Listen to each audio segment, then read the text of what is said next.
Salut, c'est Steve d'Agriculture Durable. Aujourd'hui, on a Noël au jardin, à Genève, au jardin anglais. Et on va poser des questions sur la production de sapins en Suisse, au passant. Allez, suivez-moi. Voilà, Serge Gonin, je suis maraîcher à Puplinge sur Genève. Et puis à cette période-là, je suis marchand de sapins. Donc on revend des sapins un petit peu sur toute la ville de Genève. Je suis là aujourd'hui pour répondre aux questions qui ont été posées. Il y a Noël au jardin. Alors on y va. Selon vous, d'où viennent les sapins de Noël? Des forêts suisses. Des forêts françaises. Oh, de la vallée de l'Arve. De Genève. Des forêts aux alentours. Alors, il y a des plantations à Genève, à Verrier, il y en a, mais il y en a autrement qui viennent de Suisse, puis il y en a qui viennent de l'étranger, d'Allemagne ou d'ailleurs encore. D'Europe? Pas de Suisse, je suppose. Peut-être de trop loin, genre comme les fleurs. Non, pas Hollande. Canada, oui. Trop loin. Disons trop loin. Canada. On va chercher loin, on va chercher loin. Alors effectivement, ces sapins, je dirais en Suisse, on en produit à peu près le 50% de ces sapins. Et puis l'autre 50% provient soit de la France, de l'Allemagne. On en trouve encore un tout petit peu partout en Europe. Pour nous ici, la majeure partie vient d'une région relativement proche. On en prend encore sur Fribourg, on en prend un tout petit peu sur la Haute-Savoie. Et puis quelques-uns d'Allemagne. Comment sont produits les sapins? Avec une graine et de l'eau et du soleil. Ouais. Sous Et serre. beaucoup d'amour. Non, pas du tout sous serre. Avec beaucoup de soleil suisse. Surtout dans la cuvette genevoise. C'est ça? Je pense que c'est des plantations qui sont faites exprès pour Noël, qui coupent chaque année et qui replantent ensuite, l'année d'après. Ceux de Genève, dans la sapinière, ça pousse comme ça, ils poussent ici. Les autres, je ne sais pas vous répondre. Je ne sais pas. Avec une forêt du coup, ou alors un élevage de sapins.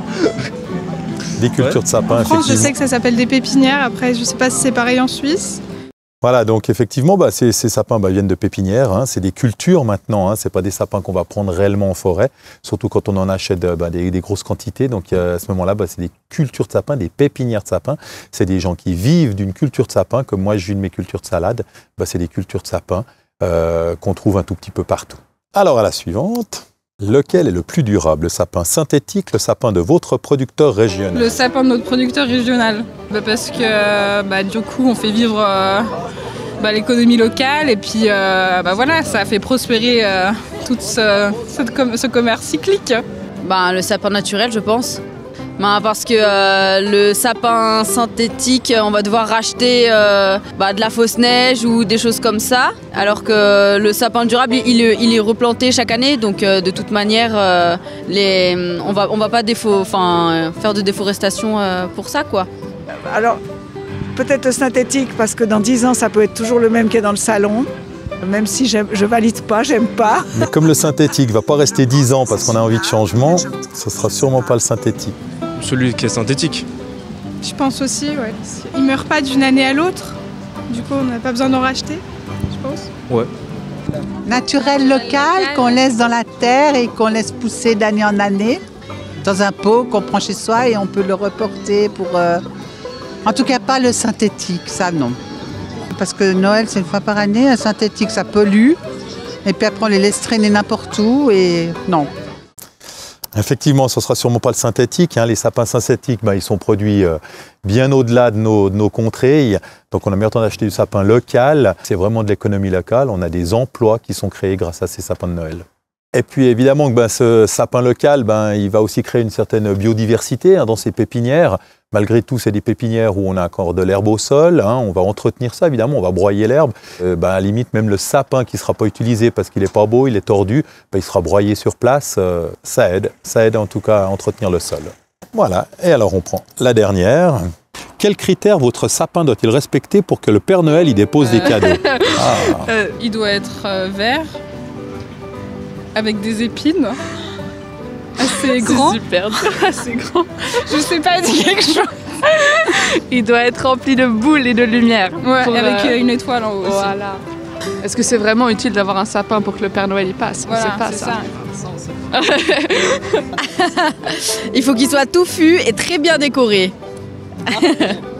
Alors qu'il soit d'ici, c'est comme tout le reste, quoi. Être décoré. Ouais, qu'il soit illuminé, ouais. Ben, il doit être bien décoré, il doit sentir bon le sapin, parce qu'il y a des sapins qui sentent pas bon. En principe, ils doivent piquer, mais il paraît qu'ils piquent plus. Et pour moi, qu'ils soient naturels, oui. Alors, pour le plus beau sapin, je dirais, si je veux être très commercial, prenez le plus grand possible. Il y aura plus de cadeaux qui tiendra sous les branches. Autrement, en tout cas, je pense qu'un beau sapin naturel de votre producteur local, près de chez vous, même du GRTA, hein, pour Genève, on peut en trouver. Il n'y a pas de souci, hein, ça peut marcher.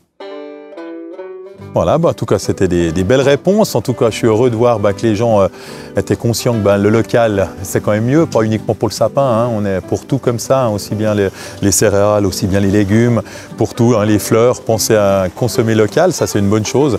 Et puis je dirais merci en tout cas à eux d'avoir répondu si bien à toutes ces questions. Joyeux Noël! Eh ben, joyeux Noël! Joyeux Noël à vous tous. On aime les agriculteurs, surtout locaux. Joyeux Noël, bonne année! Je vous remercie et je vous souhaite en tout cas à tous un joyeux Noël avec des beaux sapins, voire même du cardon genevois.